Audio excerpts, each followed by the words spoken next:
अपने प्रश्न का उत्तर मांगा था, परंतु मुझे दुख है तीनों में क्या नहीं श्रीमान। स्पीकर सर, कुरुक्षेत्र से अमीन रोड को चौड़ा करने का और दूसरा उसके बीच में एक गांव आता है खेड़ी रामनगर, आपने भी मुख्यमंत्री जी का भी हल्का रहा पार्लियामेंट का, वो गांव के अंदर से स्पीकर सर सारा ट्रैफिक निकलता है और क्योंकि सेलर वगैरह वहां जाने से बहुत रश हो गया और अभी आयुष यूनिवर्सिटी उसके बिल्कुल पास से बनने जा रही है 100 एकड़ में, और गांव के लोग इतने तंग हैं कि रोज वहां कोई ना कोई दुर्घटना हो जाती है और जाम तो सारा दिन रहता है। तो मंत्री जी, क्या आप इसका सर्वे करा के कोई ऐसा निर्णय लेंगे कि गांव के बाहर से निकल के, चलो चौड़ा तो आप जब करोगे, खेड़ी रामनगर का जब तक बाईपास नहीं बनेगा वहां बच्चे, क्योंकि बिल्कुल मकान जो है ना स्पीकर सर, आपने देखा मकान जो बिल्कुल सड़क के ऊपर आ गए और वहां बहुत ही दुर्घटना होती है, जाम सारा दिन रहता है। तो इस पे कोई पुनर्विचार करेंगे आप, ताकि खेड़ी रामनगर से परली तरफ जाने वाले लोग उस पे उनको राहत मिले, और यूनिवर्सिटी बनने के बाद तो स्पीकर सर वहां से कोई निकल ही नहीं पाएगा। और यूनिवर्सिटी भी बिल्कुल खेड़ी रामनगर के गांव से 200 मीटर पे बनने जा रही है, तो इस पे कोई विचार करें? जी मंत्री। माननीय अध्यक्ष महोदय, माननीय अशोक अरोड़ा जी ने कह गए 3 प्रश्न पूछे थे। कह में इन्होंने पूछा है कि कुरुक्षेत्र से अभिमन्युपुर तक की सड़क की जो कुल लंबाई है वो 9.99 यानी लगभग 10 किलोमीटर है, और सड़क 2020 के दौरान 5.5 मीटर से 7 मीटर की चौड़ा कर दिया गया था 2020 के अंदर, और फिलहाल जो रिपोर्ट है वो यातायात के लिहाज से ठीक है, और 0 से 6.4 किलोमीटर तक सड़क का मार्ग का जो ROW है वो 10.05 मीटर से 11.73 मीटर के बीच है, और मौजूदा 7 मीटर की सड़क की चौड़ाई जो है वो कर दी गई है, जैसे मैंने पहले बताया। और जो ख में कुरुक्षेत्र से अभिमन्युपुर जो पूछा है वो ग्राम खेड़ी रामनगर से होकर के गुजरती है, जिसकी चौड़ाई 7 मीटर है, और वर्तमान में कोई ऐसा प्रस्ताव है नहीं। जब प्रस्ताव नहीं है कैर ख का, तो गह में भी नहीं श्रीमान जी आना ही था। और जैसे भी आपने कहा है कि बहुत ज़्यादा ट्रैफिक है, तो हम सर्वे करवा लेंगे, सर्वे के बाद में जो भी फिजिबिलिटी अगर होगी तो उसके बाद में। मंत्री जी, उनका अरोड़ा जी का कहना है कि वहाँ पे यूनिवर्सिटी आ रही है, तो वो आज के दिन के हालात कुछ अलग हैं, पर जब यूनिवर्सिटी बनेगी तो उसको ध्यान में रखते हुए वहाँ की प्लानिंग करें, ऐसा उनका कहना। अध्यक्ष महोदय, मैंने कहा कि हम फिजिबिलिटी करके और कोई बढ़ाने की बात होगी तो जरूर विचार करेंगे। जी स्पीकर सर, मंत्री जी ने कहा कि उसकी चौड़ाई 7 मीटर है, परंतु मंत्री जी आप किसी की भी ड्यूटी लगाएं, जो खेड़ी रामनगर का गांव का एरिया है वहां मैक्सिमम 14 फुट से ज्यादा सड़क नहीं है, जिसकी वजह से बहुत बड़ी दिक्कत आ रही है। तो जनहित को देखते हुए मैं मुख्यमंत्री जी से भी मांग करूंगा कि इस बारे में आप निर्णय लें, ताकि क्योंकि बिल्कुल सारा गांव के बीच से सड़क जा रही है, गांव की आबादी बढ़ने से सारे मकान वहां आ गए हैं, तो अगर इस पे अगर करेंगे तो अच्छी बात। ठीक है अरोड़ा जी। श्री बलवान सिंह, और होगी तो हम जरूर उसको हटवाएंगे। अगर मैं देखा हूँ कोई बात नहीं, चेक करवा लेते हैं अरोड़ा जी। Shri Balwan Singh दौलतपुरी, question number 213। जी मंत्री जी। धन्यवाद स्पीकर साहब। माननीय सदस्य ने 2 भागों में क और ख में क्वेश्चन पूछा है कि क्या ये सच है कि वर्तमान युग में ऑनलाइन खरीदारी के बढ़ते चलन के कारण राज्य के छोटे दुकानदारों के व्यवसाय पर प्रतिकूल प्रभाव पड़ रहा है? नहीं श्रीमान, इसका जवाब है। दूसरा, माननीय प्रधानमंत्री नरेंद्र मोदी जी का धन्यवाद करूंगा कि पूरा देश डिजिटलाइजेशन की तरफ बढ़ रहा है। आज आप देखेंगे कि गूगल पे, पेटीएम, पे फोन, क्रेडिट कार्ड अब छोटे छोटे गांवों में आप यहां तक देखें रेडी वाले भी पेटीएम यूज करते हैं, फोन पे यूज करते हैं। अच्छा, दूसरा, अब पूरा विश्व जो है, पूरा वर्ल्ड जो है भारत की तरफ देख रहा है, कितनी तेजी से मोदी जी के नेतृत्व में हरियाणा, कितनी तेजी से माननीय मुख्यमंत्री नायब सिंह सैनी जी के नेतृत्व में विकास कर रहा है। तो दूसरा इन्होंने जो सवाल है इनका वो ये है कि क्या सरकार के विचाराधीन कोई ऐसा प्रस्ताव है कि जिसके तहत स्थानीय लघु खुदरा विक्रेताओं को समर्थन देने के लिए ऑनलाइन खरीदारी पर भारी कर लगाया जाए। नहीं श्रीमान, ये जो कर लगाने की जो प्रोसेस है ये जीएसटी काउंसिल करती है। 2017 में जीएसटी काउंसिल बनी थी, उसके बाद से सभी जो है खरीदारी पर छोटे बड़े जो भी हैं उन पर सारे का सारा टैक्स का जो प्रोविजन है वो जीएसटी काउंसिल करती है। वो यहाँ का विषय ही नहीं। क्लियर है, क्लियर है। इनको बड़े मीठे मीठे शब्दों में छोटे दुकानदारों को तीर मारने का काम किया नहीं, जी। आप नोटबंदी के बाद दुकानदार और छोटे व्यापारियों का व्यापार चौपट हो चुका है जी। उनका व्यापार चौपट करने में सबसे बड़ा योगदान ऑनलाइन खरीदारी का है। हमारा धर्म बनता है दुकानदारों को, छोटे व्यापारियों को बचाने का, नहीं तो बेरोजगारी पहले ही बहुत है, बेरोजगारी और बढ़ जाएगी। तो सरकार कोई उपाय करे, ऑनलाइन पे कर लगाओ या कोई उनको आर्थिक सहायता दो छोटे दुकानदारों को, लेकिन उनको बचाना जरूरी है। छोटे दुकानदारों और व्यापारी हमारे भाई है जी। श्रीमान जी कहने से काम नहीं चलेगा। ठीक है, वो इनके यहाँ का इस लेवल का विषय नहीं है, वो आपको समझ भी आ गया होगा जी मुख्यमंत्री।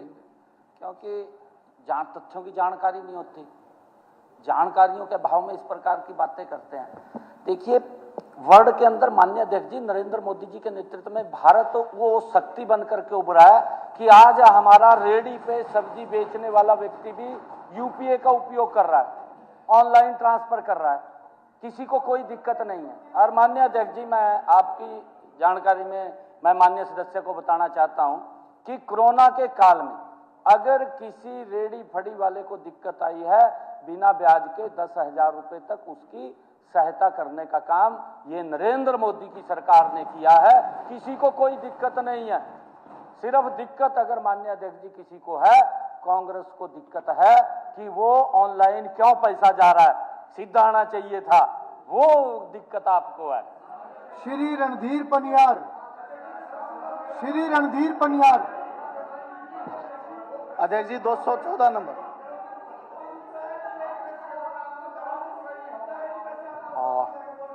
स्पीकर सर, क्या है विवरण पटल क्या पर supplement? प्रस्तुत है।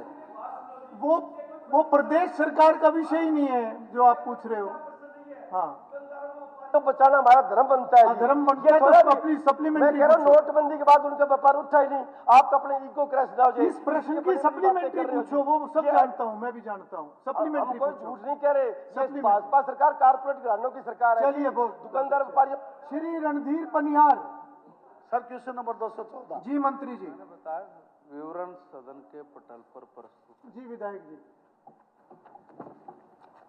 मंत्री जी से प्रार्थना करना चाहूंगा, जिस तरह से माननीय मुख्यमंत्री जी ने हालातों को देखते हुए कई प्रकार की छूट दे करके मेरे मंगाड़ी गांव के 5 गांव को मिलाकर के महाग्राम देने का जिस तरह से काम किया था, इसी तरह से आशा और उम्मीद करता हूं माननीय मुख्यमंत्री जी, आपका उस बात के लिए धन्यवाद करता हूं। और इन गाँवों में विशेष परिस्थितियाँ ये हैं कि बच्चे ढाणियों में रहते हैं, तो कृपया करके स्कूल अपग्रेड करने में अगर कोई मापदंड पूरे नहीं होते हैं उनमें भी नियमों में छूट दे करके ऐसी आशा करता हूं जनता की ओर से कि आप ऐसा करेंगे। धन्यवाद।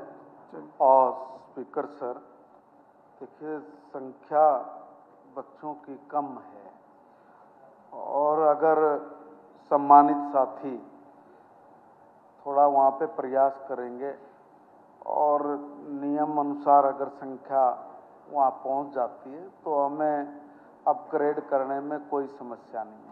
मगर कल ही मेरे माननीय मुख्यमंत्री जी से इस संबंध में बात हुई थी, तो एक राजीव नगर में जीडी गांव का जो स्कूल है उसमें 121 बच्चे हैं अभी और कम से कम 150 बच्चा चाहिए।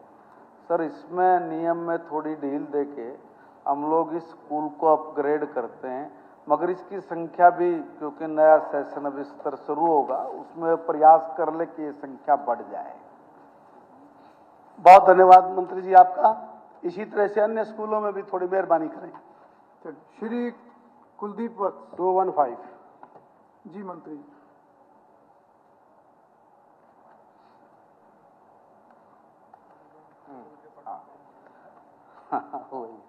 विवरण सदन के पटल पर प्रस्तुत है। स्पीकर सर, मंत्री जी ने कहा कि सारे स्कूल बहुत अच्छी स्थिति में। मंत्री जी, किसने रिपोर्ट दी आपको? नहीं, मेरे पास आपने कहा कि भाई तुम्बाड़ी की भी स्थिति बहुत बढ़िया स्कूल की है, पेड़पा की भी, सुबाना की भी, गुबाना की भी, डावला की, कासनी, दादनपुर, कुंगाई, पेड़पा, मुंडा खेड़ा। स्पीकर सर, मुझे नहीं पता मंत्री जी को किसने क्या कहा। पहली बात तो मैं आपको बता दूं, जो पेड़पा का स्कूल है उसकी हालात, ये फोटो लेके आ रहा हूं। दूसरा, कासनी की, ये कासनी की है, ये आप देखो स्पीकर सर। उसके बाद तुम्बाड़ी की। नहीं ठीक है, आप बता दो, मान लेंगे, बता दो, तो वैसे बता दो, खुंगाई एक की। एक चित्र मत दिखाओ। उसके बाद भी सर मैं बता रहा हूँ, ये दादनपुर की स्कूल की छत भी गिरन हो रही है। अरे मंत्री जी, कम से कम जो अफसर आपको ये रिपोर्ट दे रहे हैं, या तो इस वो अफसर ये दिखाएं कि भाई ये स्कूलों की स्थिति ठीक है, फोटो दिखाएं मुझे। ये इतनी ये शिक्षा का मामला है, ये हल्की बात नहीं है। मंत्री जी, आप इसकी रिपोर्ट लो। और मेरी मांग है, मेरे 17 स्कूलों की हालात वास्तव में बहुत ज्यादा जर्जर हालत है स्कूलों की, और बच्चे का भविष्य, अगर कहीं पर भी कोई हादसा होता है तो उसका जिम्मेवार आप लोग तो बयान दे दोगे, कहीं ना कहीं यार कमी होगी इसलिए गिर गई। जिसके घर से कोई बच्चा जाता है स्पीकर सर, उसको पता होती है। ये 17 स्कूल ऐसे हैं, मैं कह रहा हूँ जी, उनकी सारी छतें टपक रही है, सारे की फटी पड़ी है। मैं ये बताऊँ स्पीकर सर, जब भी कोई मुझे सम्मानित सदस्य किसी काम के लिए बोलता है, मैं तत्काल ही शुरू हो जाता हूँ, और मेरा प्रयास रहता है कि मैं उस काम को तुरंत निपटान करूँ। मुझे आज भी सदन में कहते हुए बड़ा फक्र महसूस होता है कि हमारी सम्मानित सदस्य गीता बुक्कल जी मुझे समय समय पर बहुत सारी चीज़ें बताती भी हैं, और मुझे ये कहने में कोई संकोच नहीं कि बाकी साथी भी, जैसे गीता जी किसी भी कमी को पकड़ के बताते तो बताए, तो उसकी समस्या के समाधान के लिए कम से कम कोई कार्रवाई हो तो सर हो। अब माननीय सदस्य ने कहा, आप मुझे ये बताइए कौन से स्कूल की हालात खराब है, जिनकी खराब है उसकी मैंने की। आपने कहा पेपला का फोटो ये रहा सर। आपने को किसी ने जो पुरानी बिल्डिंग थी, जो जर्जर बिल्डिंग हुई पड़ी है, उसका फोटो खींच के दे दिया होगा। अब सर मैं एक निवेदन कर रहा हूं, मैं आपको टेबल कर देता हूं हर उसका। मैंने कहा ना, मैं किसी भी काम में डिलाई नहीं करता सर, आप बस मुंह से बोलो। बर आपको जो बिल्डिंग है जो कंडम हुई है, उसके साथ में दूसरी बिल्डिंग बनी है, और आपको फोटो खींच के वो दे दिया। आप ये मत कहिए कि आपको किसी ने रिपोर्ट दी। मैंने स्वयं अपने आदमियों से, आपके वही गांव के जिन गांव के लोग हैं, उन्हीं से मैंने फोटो मंगवा के तुरंत कल ही मुझे पता था आप ये काम करोगे, तो इसलिए सर मैंने भी गांव के लोगों से मंगवाया, मैंने किसी अधिकारी से नहीं मंगवाया है। फिर भी देखिए, गांव का जो व्यक्ति है, मैं ये टेबल भी कर देता हूँ, गांव का जो व्यक्ति है हो सकता होगा वैसे, क्योंकि उसको तो कोई मतलब नहीं है कि भाई मैं कोई वो करूं। मैंने कहा एग्जैक्ट बिल्कुल ठीक करके बताना। उन्होंने कहा कि सर ये जो पुरानी बिल्डिंग है ये ऐसी है, उसका साथ में उन्होंने बीच में कट करके मुझे भेजा है, और नई बिल्डिंग जो बनी है वही है। फिर भी अगर जो स्कूलों में आपने कहा है, साथ ही साथ मैंने डिपार्टमेंट को ये भी निर्देश दिए हैं कि एक